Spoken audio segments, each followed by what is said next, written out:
Bapak, Ibu, saudaraku sekalian,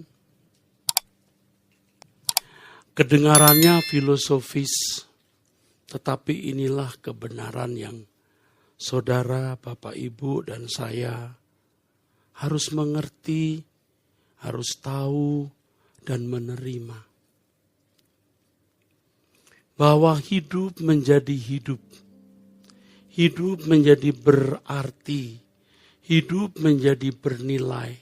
Kalau hidup itu kita miliki bersama dengan Tuhan. Tidak mungkin orang memiliki hidup tanpa Tuhan. Tidak mungkin orang bisa menikmati karya ciptaan Allah. Segala berkat dan keindahannya tanpa Tuhan. Rusaknya manusia, saudara, membuat manusia merasa dia bisa memiliki hidup tanpa pencipta hidup itu. Dan menjalaninya dengan irama yang sesat, sehingga itu dianggap standar. Kita tidak mungkin memiliki hidup tanpa memiliki penciptanya. Tetapi masalahnya adalah kita tidak mungkin memiliki pencipta tanpa dia memiliki kita. Semua kita bisa mengatakan bahwa kita milik Tuhan. Tetapi kenyataannya Tuhan tidak bisa memiliki kita. Memang oknum yang tidak suka, tidak menghendaki kita menjadi milik Allah adalah iblis. Tapi sebenarnya iblis tidak bisa menghalangi kepemilikan Allah atas kita. Iblis tidak bisa menghalangi ownership, pemilikan Allah terhadap kita. Saya ulangi, oknum yang tidak ingin, tidak suka, tidak menghendaki kita menjadi milik Allah adalah iblis. Tapi iblis tidak dapat menghalangi Tuhan memiliki kita. Yang menghalangi Tuhan memiliki kita adalah diri kita sendiri. Tentu kuasa kegelapan akan berusaha mencemari pikiran kita, membujuk supaya kita memiliki tindakan-tindakan yang merupakan halangan Tuhan memiliki kita. Saudaraku, kedengarannya filosofis, tapi ini prinsip. Saudara harus mengerti, saudara harus menerimanya. Sebelum hari ini berlalu, sebelum kita melanjutkan perjalanan hidup kita, bahwa kita tidak pernah memiliki hidup tanpa penciptanya. Hidup tidak menjadi hidup, saudaraku. Hidup tidak menjadi hidup. Hidup tidak berkualitas tanpa bersama dengan pencipta kehidupan itu. Kita tidak mungkin memiliki hidup dalam arti yang benar, menikmati hidup yang di dalamnya ada karya-karya Allah. Dari berkat jasmani, berkat rohani, dan segala keindahannya yang tentu memiliki nilai keindahan atau estetis yang sempurna. Tidak mungkin kita miliki itu tanpa memiliki Tuhan.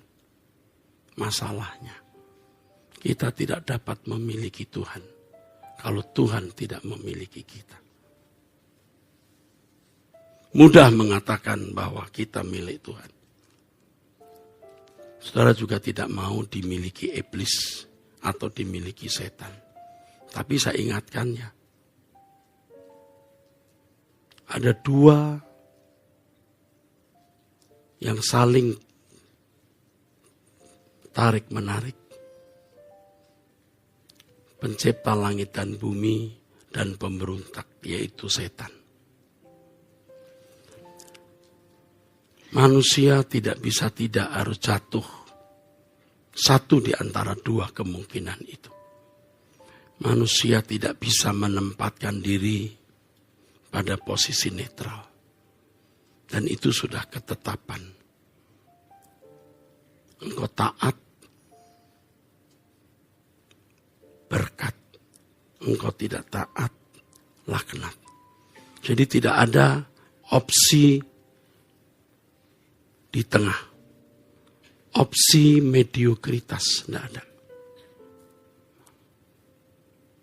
Apakah terang atau gelap? Tidak ada remang-remang, saudaraku. Apakah Tuhan atau setan? Dan sering orang merasa bahwa dia tidak di pihak setan. Tapi kalau ditanya apakah di pihak Tuhan, ragu-ragu.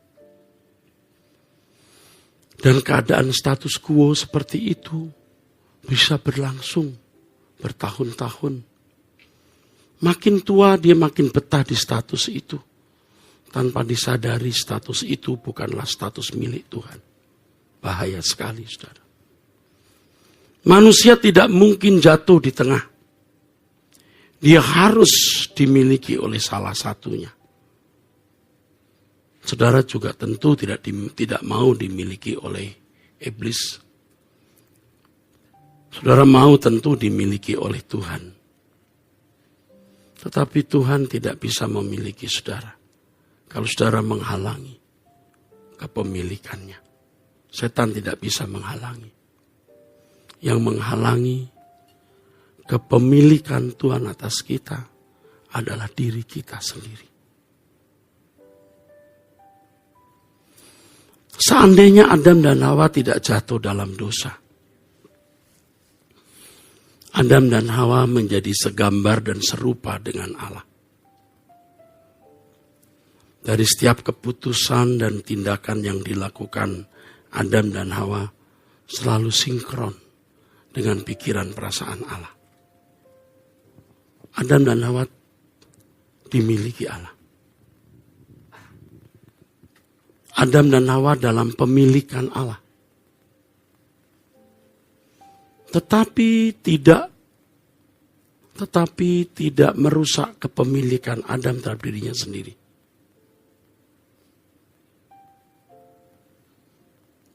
Manusia memiliki kehendak bebas. Di dalam kehendak bebasnya itu manusia bisa dimiliki oleh Tuhan, tapi juga bisa dimiliki oleh setan. Bapak Ibu, sudah lama saya tidak menjelaskan hal ini. Bahwa buah pohon pengetahuan yang baik dan jahat harus kita pahami secara dewasa. Bukan secara anak sekolah minggu. Makan buah, mati. Kalau tidak makan, tidak mati. Itu pemikiran yang kurang lengkap. Saya tidak katakan salah, kurang lengkap. Kitab Kejadian ditulis untuk bangsa Israel yang waktu itu baru keluar dari Mesir. Sekitar tahun 1440 sebelum Masehi. Bangsa budak yang tidak educated, tidak berpendidikan. Bangsa budak yang tidak memiliki budaya. Dalam kebijaksanaannya Allah memberikan Pentateuch, 5 kitab Musa yang dimulai dengan Kejadian. Yang mengisahkan kejatuhan Adam. Bangsa Israel di dalam paradigma berpikirnya. Taunya hanya taat dan tidak taat. Taat dan tidak taat. Jadi kisah mengenai buah pohon pengetahuan yang baik dan jahat dan pohon kehidupan yang ada di tengah taman bisa dimaknai seperti itu. Makan buah itu mati. Kalau tidak makan, hidup. Tetapi bagi kita umat perjanjian baru, harus memahami secara dewasa. Saya tidak cukup waktu menjelaskan detail, tetapi secara ekstraksi atau ringkasan saya beritahu. Buah dari pohon pengetahuan yang baik dan jahat, itu input yang bukan dari Allah. Input yang bukan dari Tuhan. Input berstandar baik dan jahat. Sedangkan pohon kehidupan itu input yang dari Allah. Tuhan berkata, kau boleh makan semua buah di taman ini. Kecuali buah satu itu. Pohon pengetahuan tentang baik dan jahat. Amin. Itu yang tidak boleh. Berarti semua buah harus dimakan kecuali yang satu. Untuk kehidupan fisik, ada pisang, mangga, dan lain sebagainya. Tetapi untuk jiwa ada pohon kehidupan. Jadi, dua pohon di tengah taman itu bukanlah buah untuk dimakan secara fisik. Sekali lagi saya hanya membuat ekstraksi atau kesimpulan atau summary, ringkasan saja. Saudara cukup tangkap, percayalah apa yang saya katakan ini benar. Jadi kau boleh makan semua buah di taman ini, kecuali buah yang satu. Buah yang satu itu punya jenis yang beda. Engkau makan, kau mati. Nah, ada dua pohon, buah kehidupan dan buah pengetahuan yang baik dan jahat. Kalau manusia mendapat asupan dari Tuhan, terus menerus, maka manusia akan menjadi serupa dengan Allah. Saudara jangan pikir waktu Allah menciptakan manusia sudah serupa. Di dalam Kejadian 1 ayat 26 Tuhan berkata, baiklah kita menciptakan manusia menurut gambar dan rupa kita. Ayo kita buat manusia segambar dan serupa dengan kita. Tetapi di ayat 27, maka Allah menciptakan manusia menurut gambarnya, rupanya tidak. Baca lagi nanti. Karena rupa itu harus dibangun oleh manusia dan oleh Allah bersama-sama.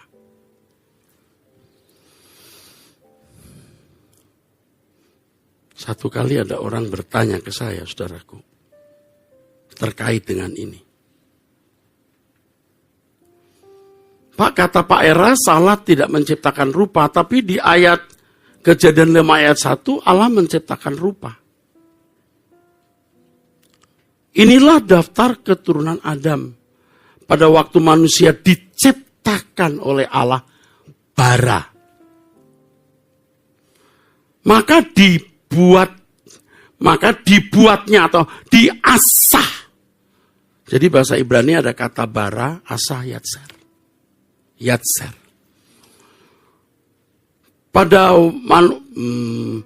waktu manusia itu dibara, diciptakan oleh Allah, diasahlah dia menurut rupa Allah. Diasah, bukan dibara. Amin. Dibara itu artinya diciptakan secara sepihak oleh Allah, dari tidak ada menjadi ada. Dari tidak ada menjadi ada itu namanya bara. Creatio ex nihilo. Itu istilah Latinnya. Ya, memang ide itu dari Allah, dari tidak ada menjadi ada, benar. Tapi untuk rupa itu diasah. Nah, diasah itu di dalam pengertian umum itu dibentuk. Bisa diartikan to carving, memahat.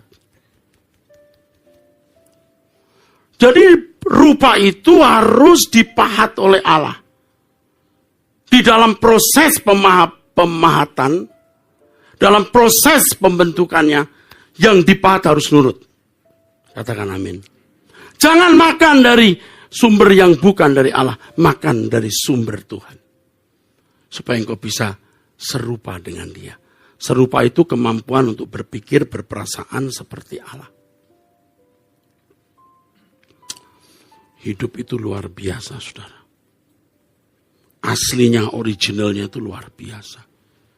Karena manusia ini bukan hanya punya kecerdasan lebih dari binatang, bukan hanya punya keserupaan lebih dari hewan, tapi kemampuan berpikir dan berperasaan seperti penciptanya. Sehingga apapun yang dilakukan selalu sinkron. Jika itu terjadi, manusia menjadi miliknya. Manusia tidak kehilangan pemilikan atas dirinya. Tapi Allah tidak pernah terlepas dari manusia. Karena semua yang dilakukan oleh manusia selalu sesuai dengan pikiran perasaan Allah. Amin. Keselamatan dalam Yesus Kristus mengulangi proses di Eden. Ini maksud saya mau bicara. Karena kita ini orang Kristen bukan ada di bawah bayang-bayang hukum hitam putih. Ini halal, ini haram. Harus sudah lebih dari itu. Kekristenan itu adalah jalan hidup di mana kita bukan mengikuti jalan hukum. Jalan hidup, hidupnya Yesus yang sudah mencapai tingkat serupa dengan Allah. Makanya ada gereja. Gereja untuk apa? Untuk memberikan briefing mentor seperti ini. Lalu saudara harus praktek day by day. In your own life. Saya duduk di situ, saya diam. Saya mulai melirik ke belakang sedikit. Banyak ya. Padat. Dan puji-pujiannya bagus ya. Lalu di dalam hati saya, apa sih yang kita sedang sediakan untuk mereka? Apa sih yang mau dicapai oleh mereka dengan datang ke tempat ini? I told before. Saudara katakan sebelumnya. Apa kita punya mainan like game, kayak playing game, lalu saudara jadi objeknya? Kita bikin rame-rame, kumpul. Saudara memberikan kolektor, kita sewa gedung. Terus begitu berlangsung. Bagi full timer untuk hidup nafkahnya. Waduh, kalau begitu ngeri sekali saudara. Berkhianatlah kami kepada Tuhan dan berkhianatlah kami kepada saudara. Enggak begitu. Mentoring ini loh saudara. Saya sempat membayangkan waktu duduk. Betapa celakanya orang yang tidak memiliki Tuhan. Betapa celakanya. Tetapi betapa beruntungnya orang yang memiliki Tuhan. Apakah dia menikah atau tidak, punya anak atau mandul, kaya atau miskin, apakah dipandang cakap atau tidak. Tidak masalah. Apapun. Toh kita juga hidup tidak lama di bumi ini, saudaraku. Ayo, sukses macam apa yang saudara pernah mimpikan? Berakhir. Kalimat yang tidak pernah saya lupakan waktu saya memberkati anak laki-laki saya, anak pertama menikah di Kemayoran. Begitu banyak tamu. Tentu karena saya banyak teman dari dulu. Saya katakan, nak, semua pesta akan berakhir.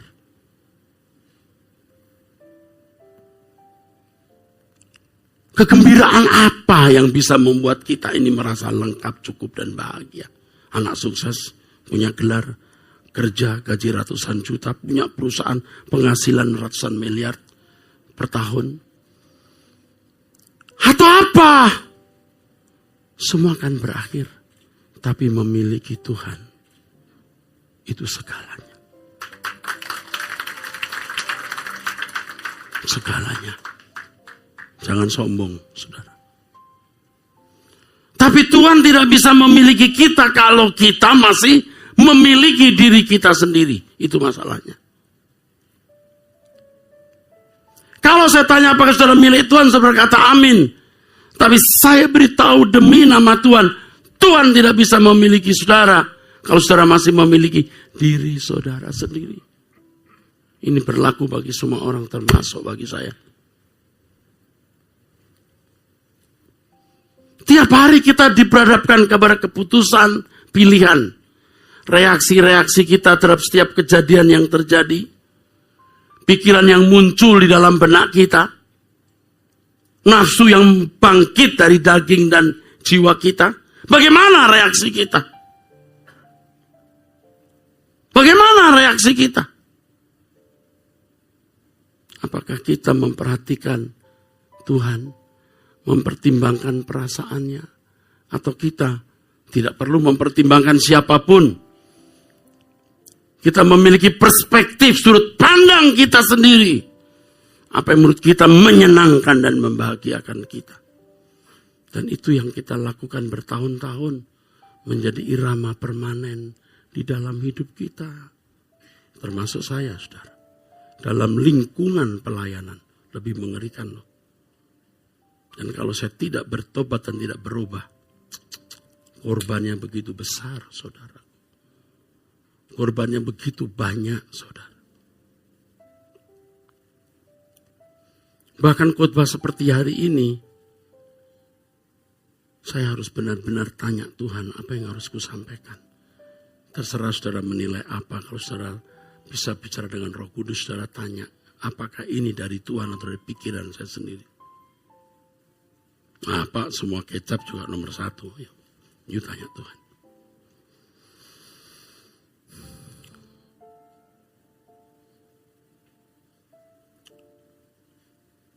Tadi Pak Frans tanya saya, cuman saya tidak jawab lengkap.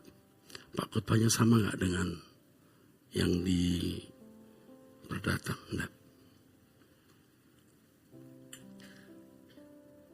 Pasti enggak, saya bilang. Dan tidak saya tambahkan kalimat berikut, dan kalau boleh saya tambahkan begini, Pak. Saya tanya Tuhan apa yang harus saya sampaikan di sini. Beda dengan yang di sana. Bukan saya mau dihargai, saudara. Saya sering under pressure. Melihat kekristenan saya pribadi yang pernah saya jalani. Kekristenan orang di sekitar saya. Nasib dunia yang mengerikan ini. Under pressure. Maka secepat-cepatnya kita ini mesti berubah. Secepat-cepatnya kita mesti bertobat. Jangan sombong. Siapapun kita. Termasuk saya, saudaraku. Tadi saya di Perdata bicara mengenai begini, Pak. Bodohnya kita tidak pernah bertanya kepada Tuhan mengapa ini terjadi, mengapa itu terjadi. Sering kita itu mengalami banyak hal yang kita tidak tahu, kita mau. Kenapa ini terjadi? Mengapa Tuhan biarkan? Mengapa Tuhan perkenankan? Kita tidak pernah mau tanya Tuhan. Mungkin kita yakin gak yakin Tuhan itu ada atau tidak. 1, 2. Mungkin kita yakin Allah itu ada tapi kita berpikir Allah tidak serius berurusan dengan kita. Atau Tuhan mau berurusan tapi sulit untuk mendengar suaranya.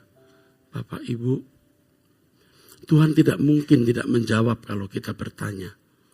Tuhan tidak mungkin tidak memberitahu kalau kita bertanya. Jadi kalau saudara sekarang bertanya kepada Tuhan, menurut Tuhan aku ini berapa persen masih memiliki diriku sendiri? Saya paham Bapak Ibu, kita semua juga proses tidak instantly, tidak dadakan jadi orang baik. Apalagi kesempurnaan. Kita lihat anak kita juga melewati proses bertahap. Dan kita memahami itu bukan? Sangat memahami. Bapak di surga sangat memahami.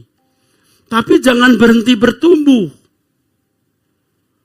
Setiap stage, setiap stadium, setiap level itu ada kesempurnaannya. Anak kita umur 1 tahun masih merangkak atau baru belajar merangkak, kita sudah puas, perfect. Umur 1,5 tahun mulai jalan begini, perfect. Belum bisa lari, jatuh-jatuh, perfect. Tapi jangan berhenti bertumbuh. Nah, kita kalau tidak pernah serius memperhadapkan diri kepada Tuhan, Tuhan dengan usia biologisku ini, happy birthday to you. Dengan usia biologis dan usia rohaniku sudah sekian lama ikut Tuhan, Tuhan puas tidak dengan keadaanku? Kita tidak tanya.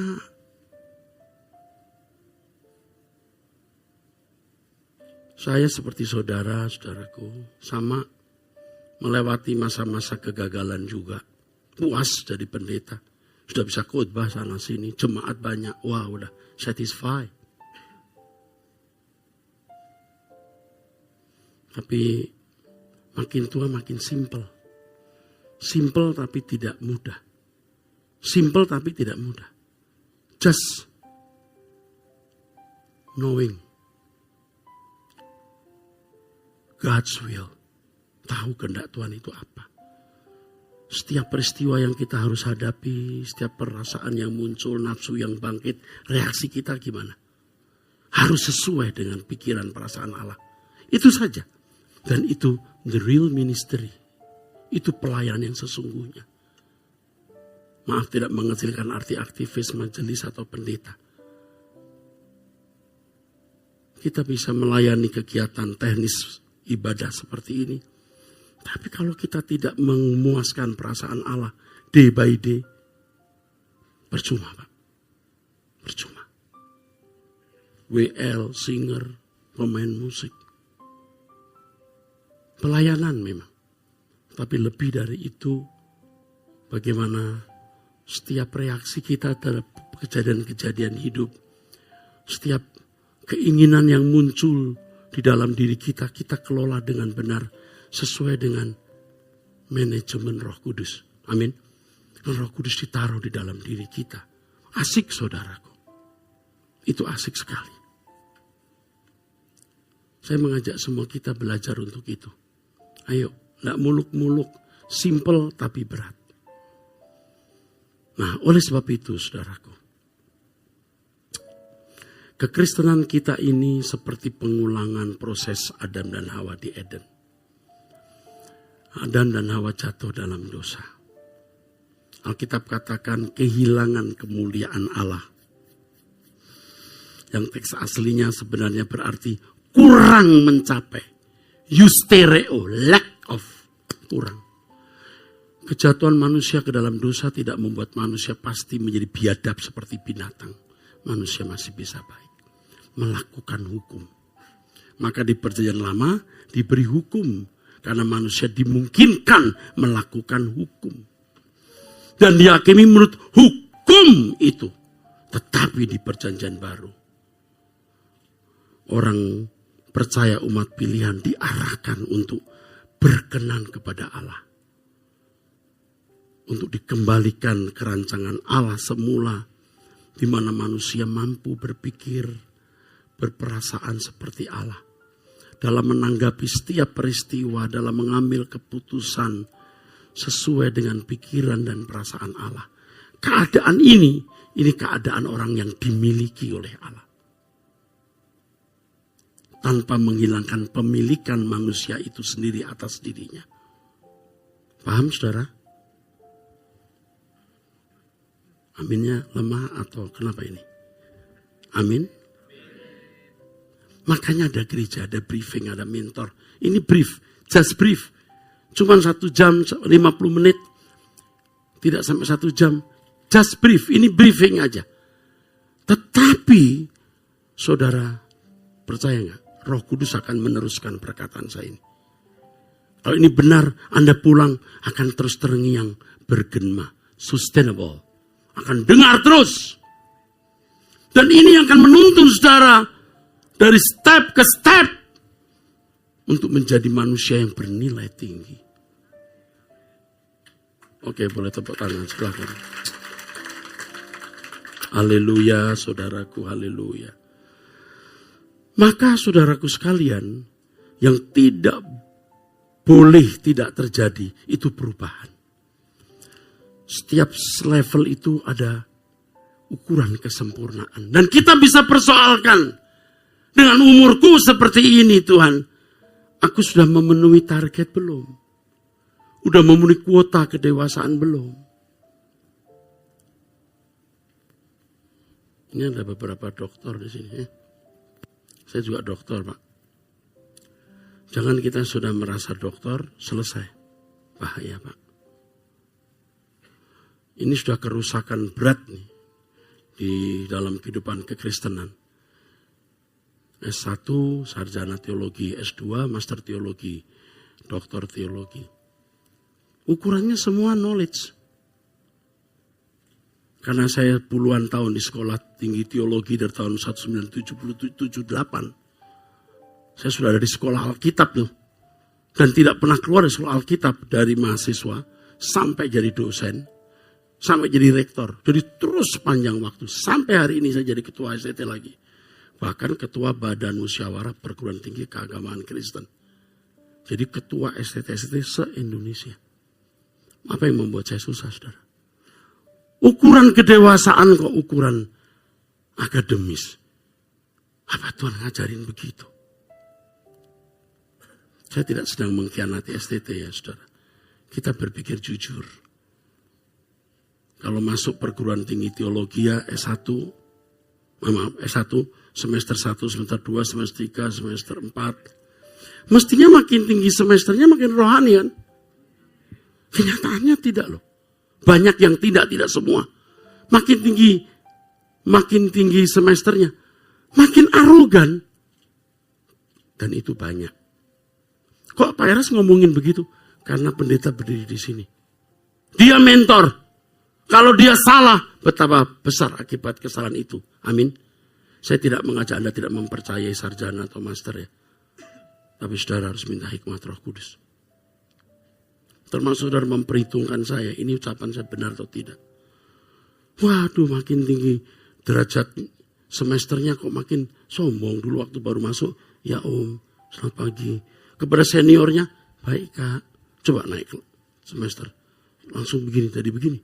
Bukan begini lagi, derajatnya naik. Berikutnya begini, semester 4 udah begini, lulus. Jomplang. Saya pernah cerita ya, waktu mahasiswa begitu hormat sama dosen, begitu jadi pendeta besar, ketemu kita, manggil bror. Pak, saya bukan mau dipanggil Pak seneng ya, bukan dipanggil Pak atau Om seneng enggak. Yuk, saya panggil senior saya masih Om.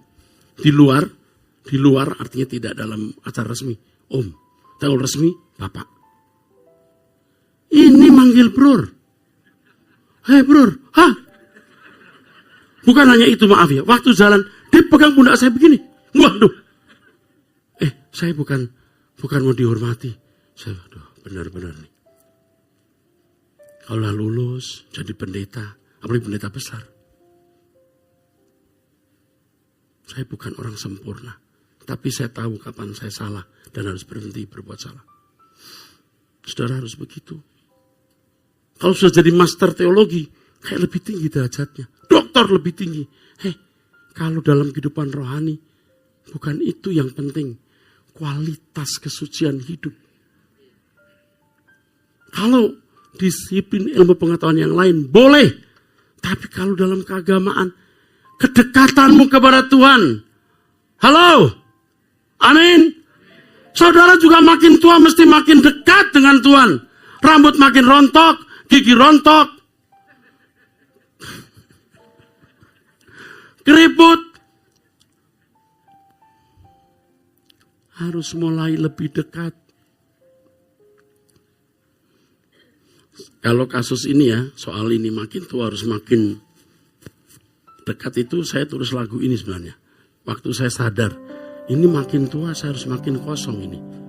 Kan banyak nih Pak keinginan, makin tua harus makin ditanggalkan. Dan pulang gak bawa apa-apa. Begini nih. Saya mengajak kita serius saudaraku. Saya sama seperti saudara dengan segala ambisinya. Percaya, dulu saya ingin setiap provinsi harus ada radio Kristen. namanya Radio Sola Gracia. Bagus ya. Padahal saya sedang membangun agenda saya di balik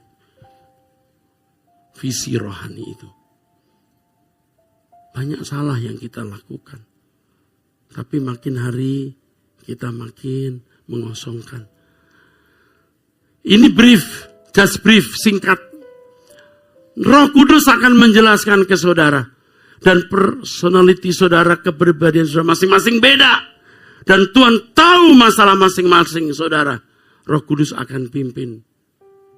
Saat ku pulang menghadap Bapa, hanya Engkau yang ku miliki. Kerinduan hatiku, kehausan jiwaku, dapatku memandang wajah-Mu. Paulus mengatakan begini, Paulus, aku mempertunangkan kamu dengan satu laki-laki, Yesus maksudnya, supaya kamu menjadi perawan suci. Itu pekerjaan pendeta, mempertunangkan saudara dengan memberikan briefing. Roh Kudus akan tuntun saudara lebih lanjut, lalu saudara harus menjadi seorang yang betul-betul bertumbuh sampai ketemu Tuhan. Suatu hari saudara berkata, Tuhan, aku bersyukur bertemu dengan pria ini, Pak Jonas, atau Pak Timotius Tan, atau Pak Erastus, Tuhan. Sehingga aku mengenal Engkau, aku bertemu dengan Engkau. Kalau tidak begitu kami menipu saudara. Aku bersyukur Tuhan, aku bertemu dengan Pak Fran, Pak Jos, atau Pak Timotius Hadi. Karena pria ini satu kali khotbah membuka mata pengertian saya. Saya mengerti kebenaran dan aku mencari Engkau. Saudara mau berubah? Ayo supaya tidak sia-sia kita sewa gedung ini. Kita kerja keras. Ya, doa pagi dan lain-lain saudaraku. Kami akan berusaha untuk terus menghadirkan Tuhan dalam berbagai acara seperti doa pagi hari Sabtu di sini jam 5. Nanti Kawanua bermazmur. Hari Sabtu ini jam 5. Jangan lupa jam 5 saya akan hadir. Saya akan menyampaikan firman. Sebanyak mungkin kesempatan Tuhan berikan, kita pakai untuk belajar kebenaran firman. Bapak Ibu saudara sekalian, ingat, setiap level itu ada tuntutan sempurnanya. Apakah kita sudah penuhi kuota kedewasaan itu? Dan kalau kita bertanya kepada Tuhan, Tuhan pasti menjawab.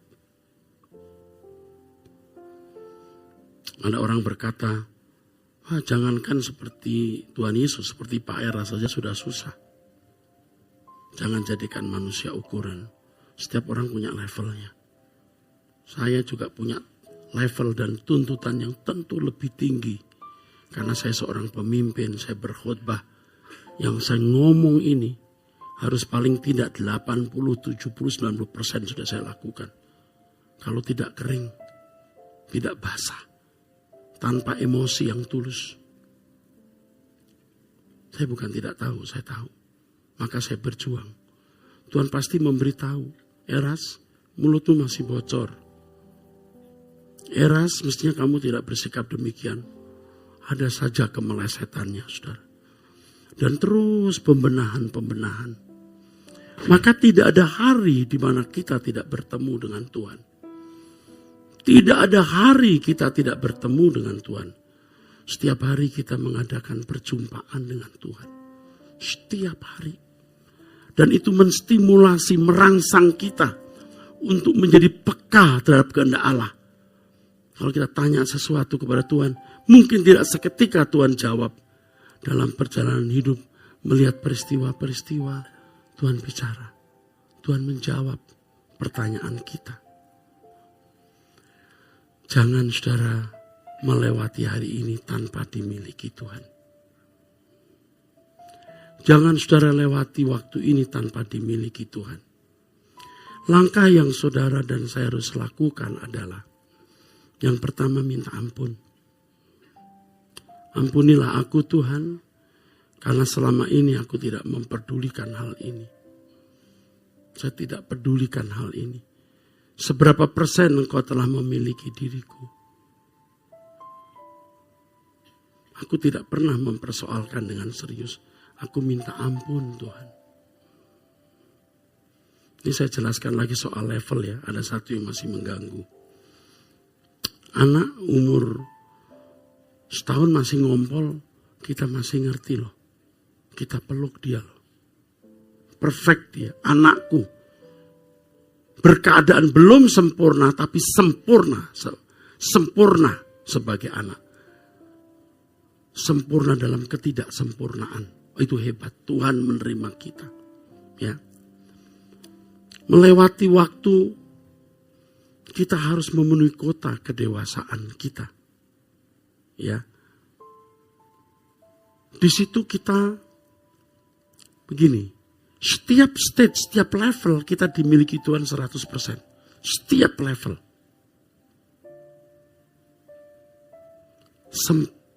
Sempurna dalam ketidaksempurnaan. Anak umur setahun masih rewel dan lain-lain. 100% dimiliki orang tua. Nah, menjadi masalah ketika remaja. Ketika remaja, anak-anak remaja mulai suka-suka sendiri. Ya. Dilarang ini memberontak. Disuruh itu menolak. Pemilikannya jadi turun. Jadi 40%. 60% dimiliki dia. Sekali-kali nurut, sekali-kali gak nurut. Lebih banyak gak nurutnya. Tapi juga ada anak remaja yang nurut. Mama, papa bilang, kamu gak boleh keluar ya. Gak keluar. Kamu boleh main game hanya hari Sabtu Minggu ya. Dia nurut. Itu 100% loh pemilikannya atau 90%. Mestinya idealnya 100%. Saudara. Kalau sudah masa remaja tidak nurut, itu pemuda lebih sulit di-handle. Kecuali dia bisa berubah kemudian. Makin tua, makin gak bisa diubah. Sampai akhirnya benturan dengan orang tua, sampai putus hubungan orang tua dan anak. Dikorankan, dipublikasikan. Bahwa tindakan orang bernama ini bukan tanggung jawab kami lagi. Nah,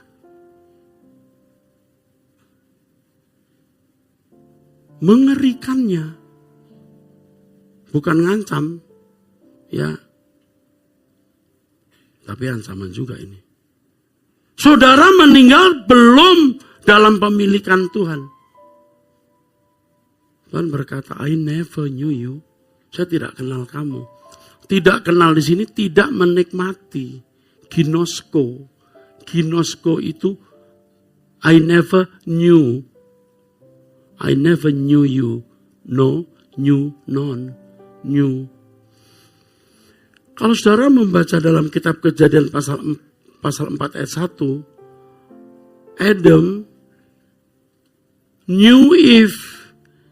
Adam mengetahui Hawa. Itu teks aslinya yada. Kata yada itu bersetubuh. Tapi diterjemahkan new. Sejajar dengan ginosko. Ginosko. Ginosko itu knowing by experiencing. Tahu dari menikmati.